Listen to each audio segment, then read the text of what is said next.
Hello students. तो हमने पिछले चैप्टर में क्या कहते हैं फंडामेंटल राइट्स को शुरू किया था।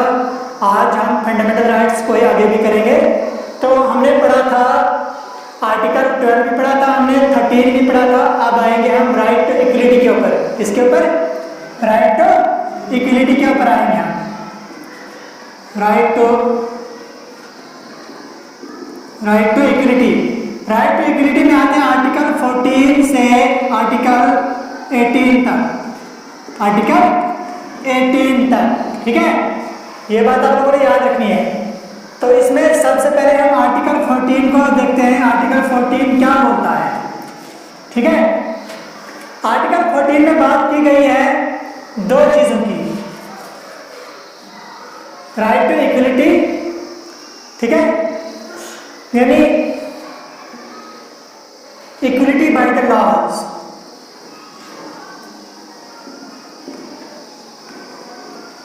इक्वलिटी बाय द लॉज, यानी इसमें इक्वलिटी की बात की गई है आर्टिकल 14 में। इसमें भी दो बातें आती है। एक होती है इक्वलिटी बिफोर लॉ। क्या होती है?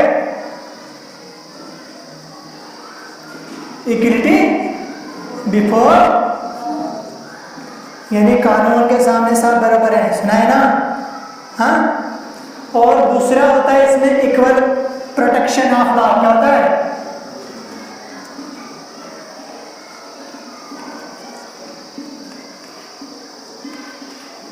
Protection of law. पहले सिर्फ इक्वलिटी बिफोर लॉ सिर्फ यही था, लेकिन उसके बाद इसको बयान किया गया। इसमें क्यों? देखो, कानून के सामने सब बराबर तो हैं। यहाँ पर एक एग्जांपल लेता हूँ मैं। अगर यहाँ पर क्या कहते हैं, दो इंसान है, ठीक है, एक ए है और दूसरा बी है, ठीक है। इन दोनों ने एक ही क्राइम किया है। क्या किया है? कोई एक ही क्राइम किया है, एक ही क्राइम किया है इन दोनों ने। अब हमारा कॉन्स्टिट्यूशन बोल रहा है कि इक्वलिटी है ना। अब सजा इन दोनों को सेम मिलेगी, है ना। लेकिन ये जो है ना, ये बी की जो क्या कहते हैं इनकम है, उसकी इनकम है पर मंथ 4 लाख। कितनी? 4 लाख। और जो ए है, ए की इनकम है 4000। कितनी है? 4000। अब जब क्या कहते हैं इनको, यानी जब इन्होंने क्राइम किया, क्राइम के बाद इनको पुनिशमेंट लगी। क्या लगी? पुनिशमेंट।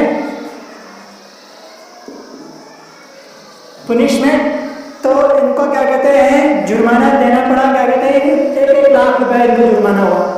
क्या हुआ? 1-1 लाख का जुर्माना हुआ इनको। तो आप देखो यहाँ पर जिसके पास 4 लाख है वो तो इजीली 1 लाख रुपया देगा, ठीक है। अब क्या कहते हैं, जो जिसके पास अब ये 4000 है वो कहाँ से लाएगा 1 लाख? मत लाएगा। तो यहाँ कहीं ना कहीं जो इक्वलिटी है, यहाँ पर इक्वलिटी नहीं हो रही है, मत हो रही है।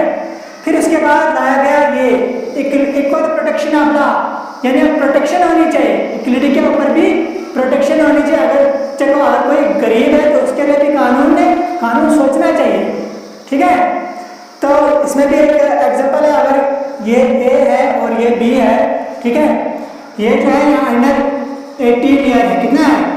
अंडर 18 है ये, और ये अबो 18 है, यानी 18 से ऊपर, अबो 18 year.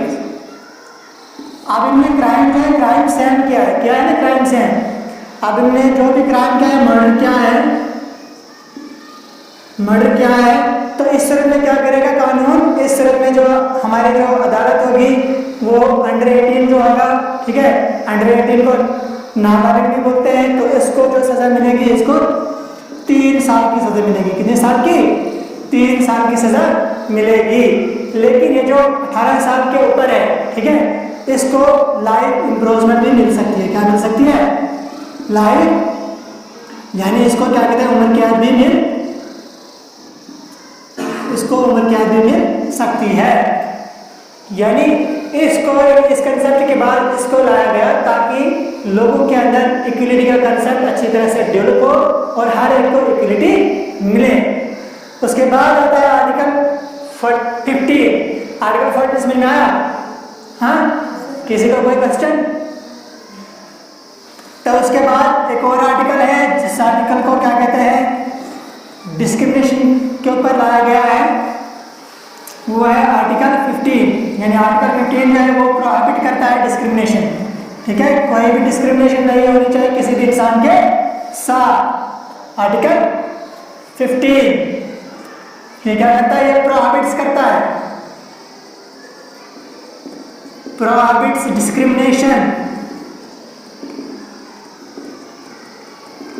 Discrimination on the basis of caste, sex, creed, ठीक है, रिलीजन एटसेट्रा। यानी ये जो आर्टिकल है, ये जो फंडामेंटल राइट हमारे पास है, ये प्रोहिबिट करता है डिस्क्रिमिनेशन को, कि कोई भी डिस्क्रिमिनेशन नहीं होनी चाहिए, भेदभाव नहीं होना चाहिए, कास्ट के ऊपर भेदभाव नहीं होना चाहिए, सेक्स के ऊपर, क्रीड के ऊपर, रिलीजन के ऊपर, लैंग्वेज के ऊपर, ठीक है, यानी कोई भी डिस्क्रिमिनेशन नहीं होना चाहिए। ठीक है, लेकिन आजकल हम लोग देख रहे हैं कि आजकल बड़ा डिस्क्रिमिनेशन चल रहा है ना, तो वट जो भी चल रहा है, लेकिन हमारा कॉन्स्टिट्यूशन इसकी इजाज़त नहीं देता है। उसके बाद आर्टिकल 16 आता है। आर्टिकल 16 हमें क्या बोलता है? आर्टिकल 16 होता है इक्वलिटी ऑफ अपॉर्चुनिटी। क्या? Equality of opportunity of public employment.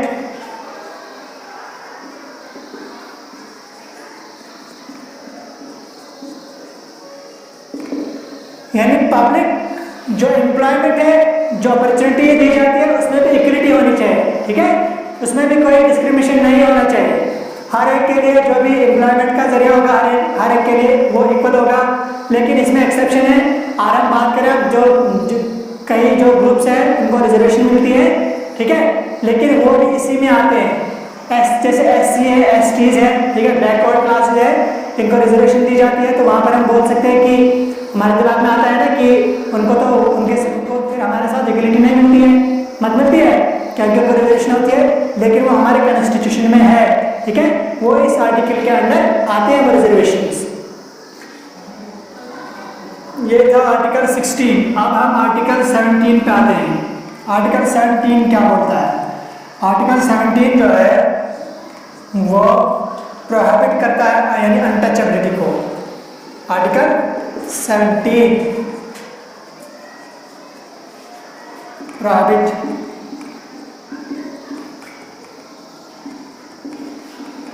Untouchability. ठीक है, जो अनटचेबिलिटी क्या कहते हैं आजकल भी चलती है, हाँ, तो इसको भी ये प्रोहिबिट करता है आर्टिकल 17। ये सिंपल आर्टिकल है। तो उसके बाद आर्टिकल 18 है। कौन सा? आर्टिकल 18 जो है, आर्टिकल 18 जो ये खत्म कर देता है, टाइटल्स दिए जाते थे पहले, abolition of titles, abolition of titles. देखो पहले क्या होता था, पहले टाइटल्स दिए जाते थे, जैसे महाराजा, राजा, ठीक है, शेर सिंह, ठीक है, ऐसे ऐसे नाम दिए जाते थे। यानी ये जो महाराजा होते थे, जो नवाब होते थे, वो ये नाम दिया करते थे। तो हमारे कॉन्स्टिट्यूशन ने सोचा कि जो टाइटल्स वाइटल है, राजा महाराजा वगैरह, ये सब खत्म कर दिया जाए। हाँ, ये क्योंकि ये खत्म नहीं होंगे तो इससे क्या कहते हैं, इक्वलिटी पैदा नहीं होती है। हर किसी को महाराजा कहेंगे, हाँ, तो वो भी एक आम इंसान हमारी तरह है ना, तो वो हमसे थोड़ा सुपीरियर जैसा बनेगा।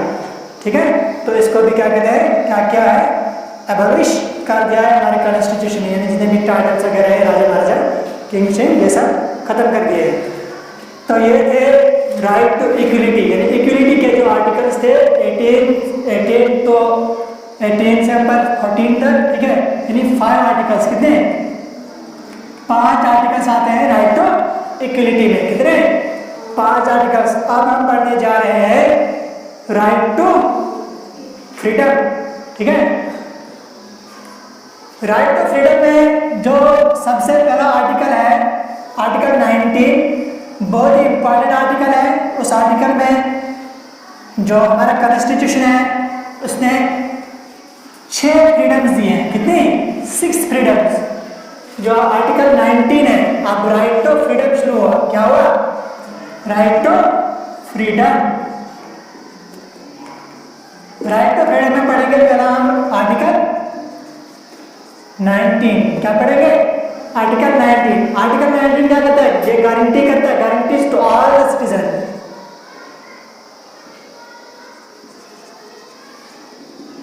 Guarantee to all the citizens of किसके? Citizens of India. ठीक है, सिटीजन्स ऑफ इंडिया। कितनी? 6 राइट्स, 6 राइट्स देता है। कितने राइट्स? आर्टिकल 19 जो है वो 6 राइट्स देता है, और इसमें पहला जो राइट है वो है right to freedom of speech and expression. सबसे इंपॉर्टेंट क्या? Right to freedom of speech and expression. आपके पास इख्तियार है, आपके पास राइट है कि आप लोग बोल सकते हो। ठीक है, आप लोग अपने आइडियाज को एक्सप्रेस कर सकते हो। ठीक है, इसमें दूसरा आता है right to assemble peacefully. Right to assemble peacefully and without arms. आप लोग क्या कर सकते हो? आप लोग असेंबल भी हो सकते हो। ठीक है, पीसफुली, लेकिन यानी बड़े क्या कहते हैं, पीसफुली तरीके से। कोई भी क्या कहते हैं, किसी भी आर्म्स वेपन का आप इस्तेमाल नहीं कर सकते हो। ये भी क्या कहते हैं, आपको एक राइट है। तीसरा है राइट टू फॉर्म एसोसिएशन। आप एसोसिएशन, यूनियन भी बना सकते हैं। ठीक है, जैसे कि आजकल होता है right to form association, right to form association, union. ठीक है, association, unions and cooperative society.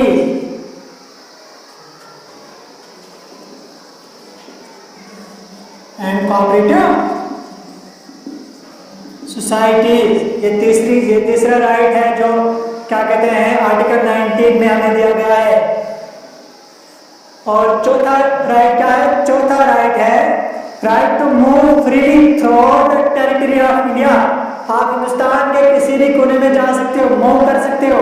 हाँ, राइट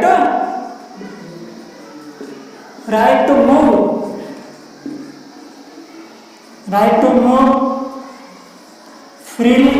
ठीक है,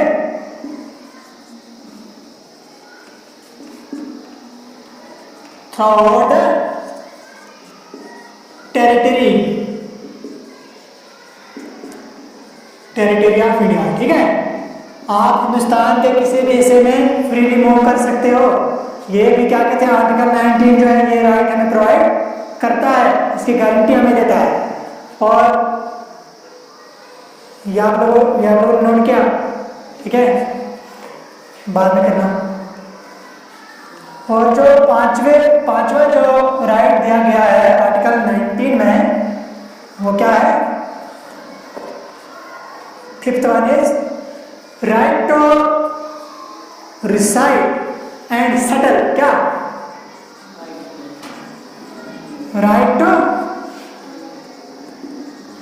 reside and settle down in any part of India। आप लोग हिंदुस्तान के किसी भी हिस्से में रह सकते हो। ठीक है, सिर्फ जा ही नहीं सकते हो, बल्कि आप लोग हिंदुस्तान के किसी भी हिस्से में, किसी भी स्टेट में, ठीक है, यानी हिंदुस्तान की जो टेरिटरी होगी उस टेरिटरी के अंदर आप लोग किसी भी जगह रह सकते हो, अपना घर बना सकते हो।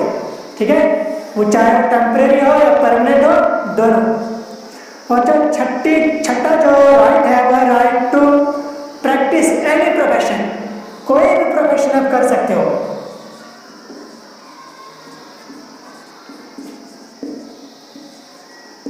राइट, तो practice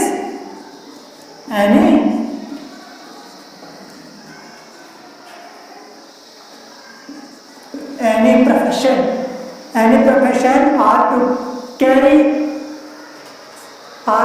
on any occupation or to carry on any occupation। ठीक है, आप कोई भी प्रोफेशन कर सकते हो या कोई भी ऑक्यूपेशन आप लोग कर सकते हो, इसके ऊपर आपको कोई क्या कहते हैं जो रेस्ट्रिक्शंस नहीं है। ठीक है, और ये 6 जो राइट्स हैं जो आर्टिकल 19 में दिए गए हैं, ये हर एक इंडियन सिटीजन्स के लिए, नहीं किसी एक इंडिविजुअल के लिए। ठीक है, तो आज का लेक्चर हम इसी के साथ यही पर खत्म करते हैं। तो नेक्स्ट जो होगा आर्टिकल 20 से लेकर ऊपर की तरफ हम चलेंगे और ये फंडामेंटल राइट्स जो है सारे पढ़ेंगे। ठीक है, तो उम्मीद है कि आप लोगों को आज का ये लेक्चर अच्छे से समझ आया होगा। ठीक है, तो आप लोग क्या कहते हैं कमेंट्स में बता सकते हैं कि आपको ये लेक्चर कैसा लगा। हाँ, और कमेंट्स के साथ साथ मेरे चैनल को लाइक भी करें, सब्सक्राइब भी करें।